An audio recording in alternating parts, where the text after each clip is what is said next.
It's not exactly right here. No, I mean physically Oh, in yourself. Where does it manifest? it manifests. It's like something coming over you and hovering you. Okay. It's like closing in on you. Okay. So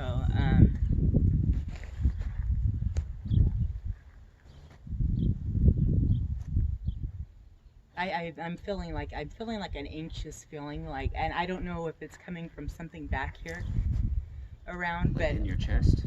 yeah, it's like almost a pounding. Hmm. Sometimes when spirit comes, a lot of times I could literally feel my spirit jump. Yeah. Out of my body. Yeah. Like it's not out of my body, but I feel it jumping in my body, and that's how I ended up learning how to meditate because I couldn't take it anymore. It's a thing, but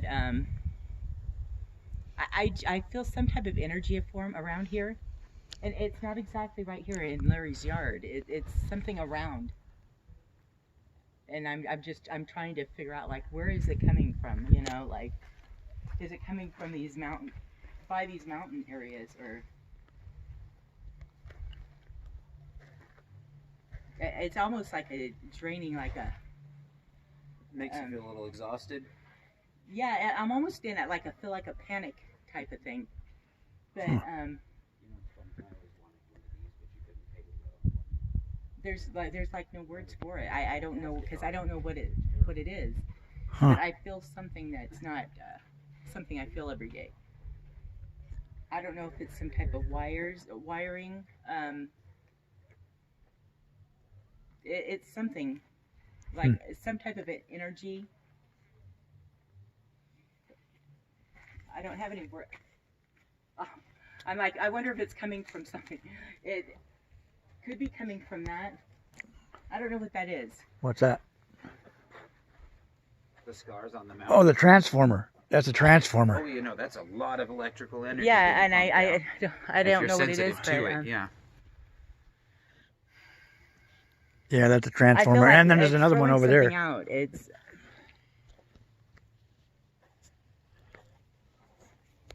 But I don't know. It feels really weird. It feels really weird to me. Like, But you think you would have felt that before different places. Of course, you don't go a lot of places. I don't go anywhere, but I understand.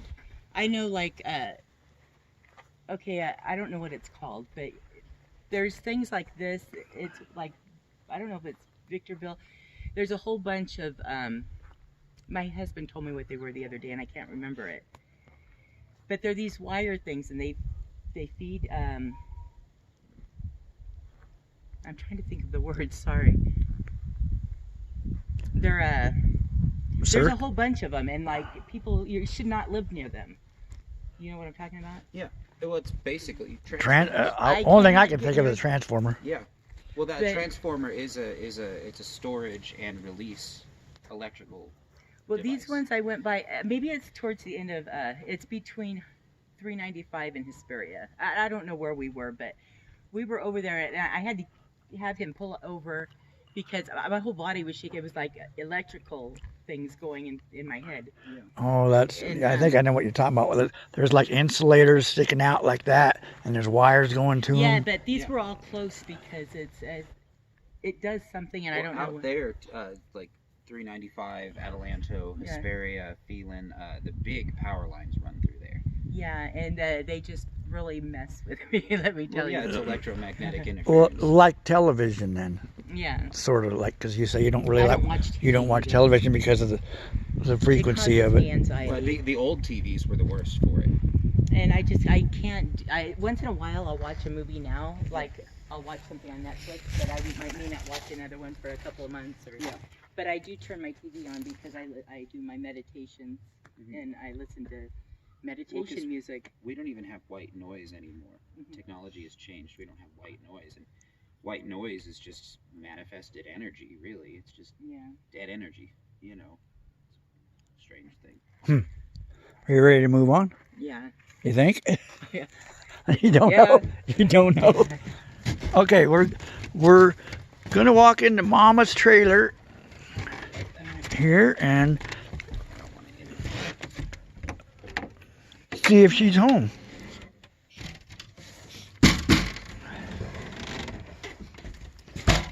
Come on in, guys.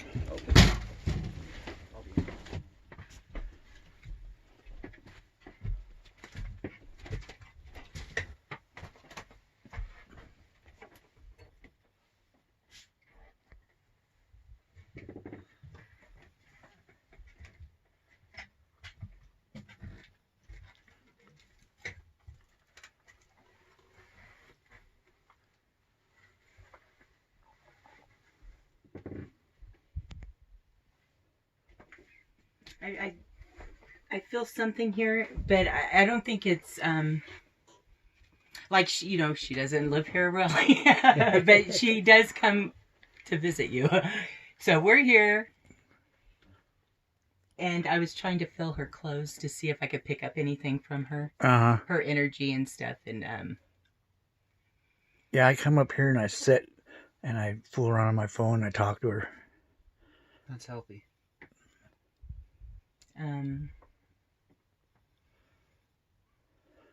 I love you, Mom. She loves you too. But Gary, do you know someone named Gary? Only offhand and passing. I'm not sure. I'm hearing Gary, but I don't know if it's coming. Who it's coming for? I knew a real good friend, Gary. He passed away from military. He was a good friend, but alcoholism, he drank himself to death. Yeah. And he was living with his, taking care of his sister who was mentally challenged and got into the family thing and all that. And he was in the family home. This is back in LA. He died in the family home. Well, actually, he died in the hospital, but his sister was trying to kick him out of the family home so they could sell the house. Okay. And so he had a rough life toward the end. Military, dishonorably discharged because the Gary, he was there were about 500 troops, and the sergeant ordered them, and nobody wanted to do whatever they did.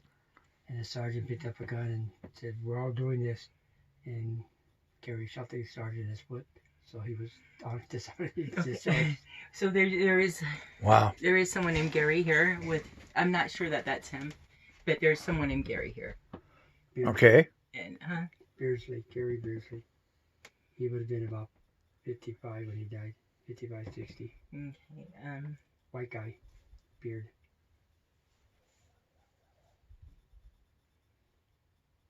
Old school.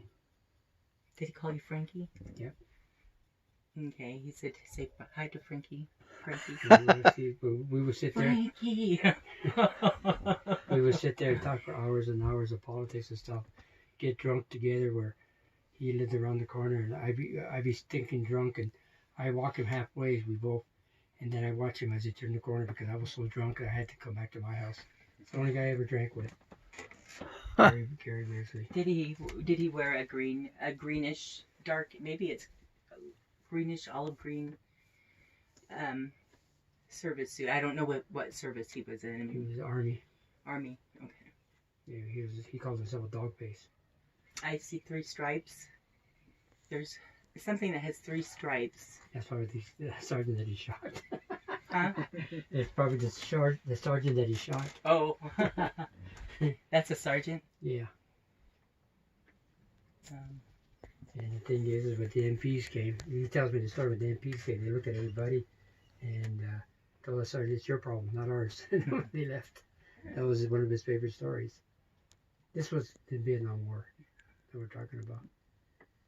A lot of people lost over there. Yeah. I think he wanted to just say hi to you. That he's here. Gary, huh? Gary. Do I say anything to him? You can say it. He's here. Hey, buddy, I miss you. I miss our arguments. Excuse me, discussions. We had some damn good ones in the end of the day. And maybe we'll have some more real soon. We'll see. And Gregory is doing fine. He says he'll be waiting.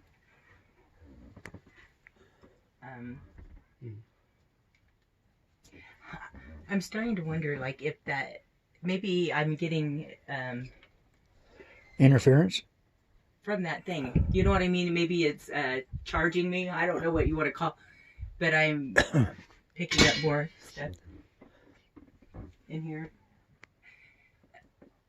It's like a passage here for spirit. Is that right? It's like, But what will Gary come from here when he's never been in the high desert? Gary, if you're in Japan, Gary would come to you. Yeah. Just like that. It doesn't matter where you are. spirit will be there fast. I mean, it's within a blink of an eye. That's how you could have a thought of him. He's there. You know. Mm-hmm. At the same time, someone else could be thinking about them, and he can leave. That's how quick the travel is for. I don't even know what to call it. There's no travel sometimes time. search for words that are close. There's no travel time then. Right. There's no time is an illusion. Yeah. There's no time. There's no distance. So there's Distance, yeah. That's interesting. I thought maybe when you had a message for me, I was thinking maybe it was a credit or a debt. Hey, where's my money? They found you. Yeah, they found me. Yeah. I'm picking up the name Mildred. I don't know if somebody- Mildred, that was my Mildred? mom's middle name. Oh, here's your mom again, but she didn't come in as Mildred last time. Hi, Mom. We miss you.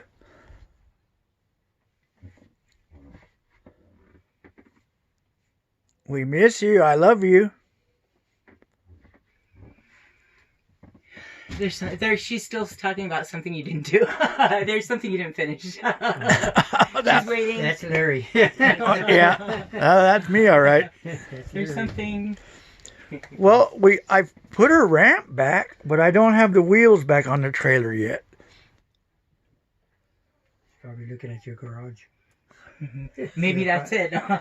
So the project's there. I had to borrow your wheels, Mom, to put on Uncle Mike's trailer, and they haven't got put back on here She yet. said Mike don't need it. She did. Mike don't need it. Mike That's what she said. Mike don't need it.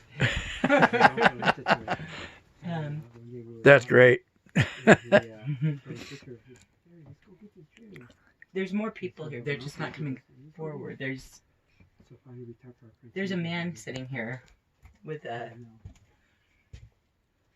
He's a large man, not over heavy, but a large, tall. He's sitting right here, Okay. and he has gray hair, and it's to the side and over the ears. My dad wore his hair like that. Yeah. And he's just sitting here. He's not saying anything, but he is sitting right there. Dad was always kind of quiet. My friend Sergio didn't get his vaccination. Poor guy. Pandemic got him. And that was Hey, I cleared the couch off for someone, and for your you, dad. for you guys. I know I did it for someone. He wants you to know that he does a lot of fishing now. Fishing. He's showing me a reel. Throwing out a reel. Oh, I don't know right. if he did fishing before, but he is now. We always wanted to go fishing, but we never found much time to do it. But we did do fishing. Yeah, yeah. Okay. He does a lot of fishing now. I'm glad.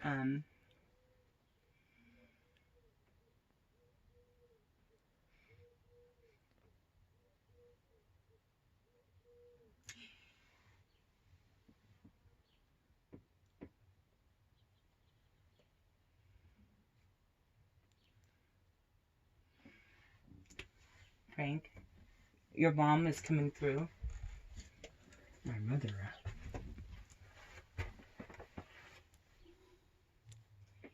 She may not say the things that you want to hear or anything, but she wants you to know how much she loves you. And she says she knows that you know this, but she loves you so much. And she said you were such a good son, and you still are, even though she's on the other side. She died tragically. And that's something she wanted to. Her death was accidental. She said that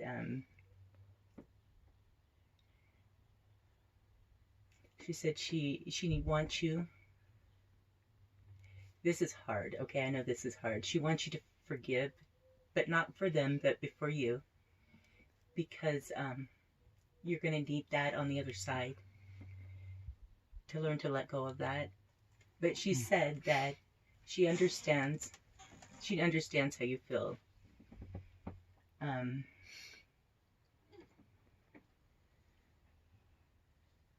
She wants me to let go, huh? wants you to let go of it. She said, because she goes, you will be with me on the other side. You're going to be with me on the other side. She goes, but I need you to let go of that. And who's Papa? Papa? Did you call Grandpa Papa? Pop? Someone, she's saying something. It sounds like Papa. Pop. I used to call my dad Pop. Pop. My mom's dad was only ever Papa to me, Papa. to everybody, Papa. He was also extremely tall, with Okay. silver gray hair. Really? Hair that he could not get rid of, but he always kept himself well kept. Okay, this one didn't have a beard, but Maybe he he did finally have got this, rid of it. Maybe that's the key. The key. But there's a lot of spirit in here.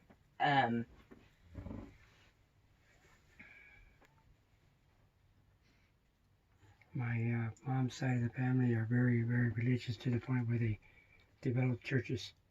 And when my mom died, I took it extremely hard. And I remember a year later, my uncle Dimitri, who was a deacon at one of the churches that our grandfather founded in Colorado, telling me, your mom, there's a reason for this and that. I had a big argument with him and told him I didn't want anything to do with God or anything because he took mom. My aunt had died, and at her wake in L.A. on First Street, there's a little church that they found. My family found it, and at the end of the service at 10 o'clock, they were having the dinner in the back of the church in the kitchen, and my mother choked on menudo. And what happened was my little cousin Joe, well, nobody else knew CPR, so it was like 10 minutes without breathing by the time the ambulance got there, but she was already gone. Yeah. So a couple, I guess 5 days later, they let her go off the hospital. They took her off life support, and ever since then I've been bitter about. Yeah, about and God. she I turned my back on she it. said it's really important that you and it's more for yourself because you guys will be together again, and she needs you to, while you're here, to just Yes. learn to do this. And she says she can't wait for that day. I went from deeply religious to the opposite, and I never turned back. I still can't turn back. It was just too much for me. I can't let it go. It's just the way it happened.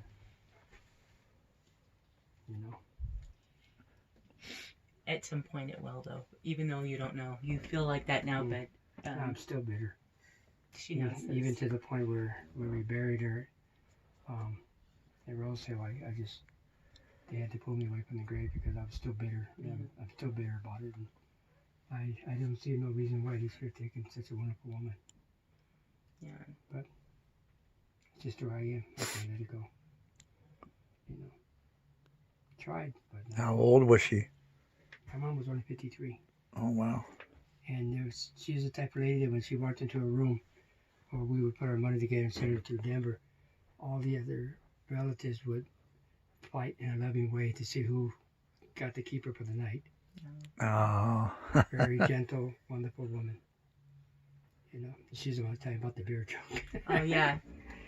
Yeah, I feel her spirit is very loving, kind of. very loving woman. I don't know if this is the right word, but soft spoken. I'll use Yes. very soft spoken. I was going to say meek, but more soft spoken, and maybe to some people those are the same things. I don't know. She was quiet, meek, Yeah. wonderful person. Like I say, when she came into the room, everybody would you knew she was there because she had a strong presence, but she would never say Yeah, nothing. she lit up a room. Yeah, she lit up a room. That's perfect. Yeah. You never spoke ill of anybody. If you felt something about this, well, there's a reason, mijo. There's a reason this or that, or mija. She Yeah. would never put nobody down for nothing. Right. A true soul. Which made me more bitter that the way she went. She wants me to tell you what she does on the other side, and she works with children that cross over. Really? She says that she's done several different things, but this is right now that's what she's doing, and she wants you to know that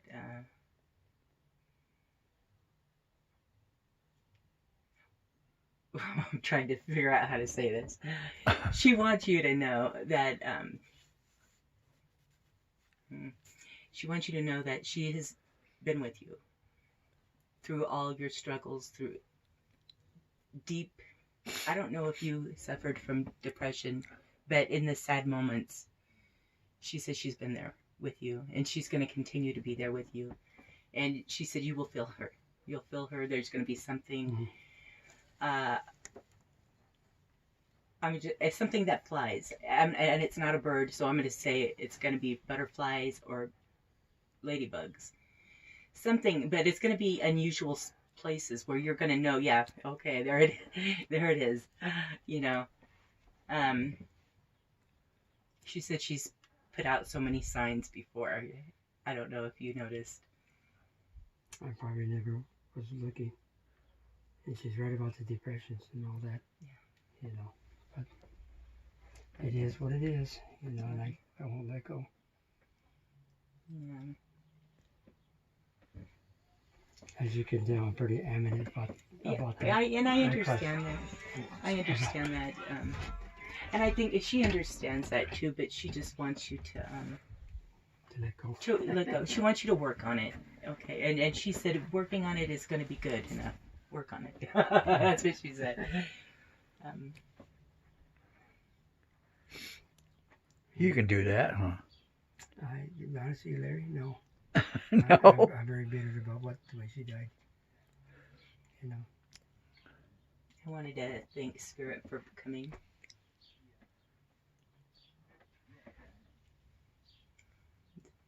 That's it. All right. Thank you. Thanks, everyone, for showing up and talking with us. This has been awesome. Right on. So now we know where the gateway is.